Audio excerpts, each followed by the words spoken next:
দেশ জুড়ে স্বাধীনতার আবহ, দেশের প্রতি ভালোবাসা ও জাতীয় পতাকার প্রতি শ্রদ্ধা জানিয়ে শুরু হয়েছে হর ঘর তিরঙ্গা অভিযান।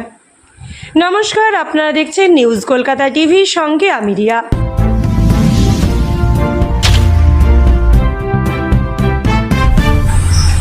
পশ্চিমবঙ্গ সরকারের তথ্য সংস্কৃতি বিষয়ক বিভাগের উদ্যোগে রাজ্য জুড়ে পালিত হচ্ছে এই বিশেষ কর্মসূচি। 9 আগস্ট থেকে 17 আগস্ট পর্যন্ত চলবে হর ঘর তিরঙ্গা অভিযান। এই কর্মসূচির মাধ্যমে প্রতিটি ঘরে জাতীয় পতাকা উত্তোলনের পাশাপাশি সাধারণ মানুষের মধ্যে দেশাত্মবোধ ও জাতীয় সংহতির বার্তা পৌঁছে দেওয়ার উদ্যোগ নেওয়া হয়েছে। এবার ক্ষীরপাই পৌরসভার উদ্যোগেও দেখা গেল হর ঘর তিরঙ্গা অভিযানের ছবি। হাতে জাতীয় পতাকা নিয়ে কর্মসূচিতে পা মেলালেন পৌরসভার chairman Bikash Das, vice chairman Papiya রায় সহ পৌরসভার অন্যান্য জনপ্রতিনিধি ও সাধারণ মানুষ। জাতীয় পতাকার তেরঙ্গা রঙে রঙিন হয়ে উঠল ক্ষীরপাইয়ের পথঘাট। দেশের প্রতি ভালোবাসা, ঐক্য ও সম্প্রীতির বার্তা নিয়ে এই কর্মসূচিতে অংশ নেন বহু মানুষ।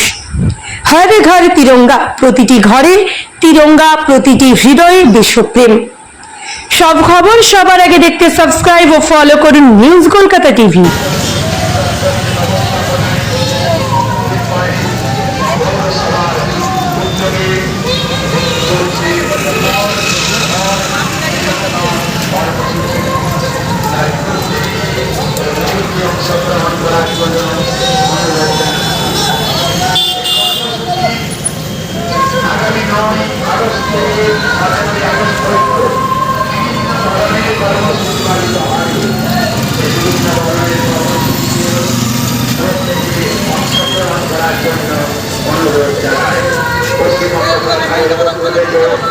সকলকে আন্তরিক